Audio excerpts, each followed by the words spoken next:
আমার সাথে অনেক বড় স্ক্যাম হয়ে গেল। এই যে 25টা গোলাপ দেখছো, সেম জিনিস যেটা এরা কাটিং করতে বসেছে, এটা নিয়েছে 130 টাকা 25টা। কালকে আমি নিয়ে এসেছি 10টা, যেটা সাইজ হচ্ছে এইটুকু, যেটার দাম নিয়েছে 100 টাকা। আসলে বড় লোক আর গরিব লোকের একটা ব্যাপার থাকে, ওইটা হচ্ছে গরিব লোক গোলাপ আর এটা হচ্ছে বড় লোক গোলাপ। আমি এটা 3 বাস স্ট্যান্ড থেকে নিয়েছি তো তাই। অপেক্ষা করছে, দীর্ঘ দীর্ঘ নিঃশ্বাস বন্ধ করে অপেক্ষা করছে এইদিকে তাকিয়ে, কখন এইগুলো আর মাথায় চড়া হবে।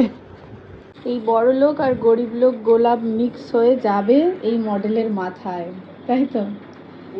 তুমি খুব খুশি? খুব খুশি, খুব খুশি। বড় লোক আর গরিব লোক দুটো নিয়ে হচ্ছে মধ্যবিত্ত ফ্যামিলি নাকি? ফ্যামিলি।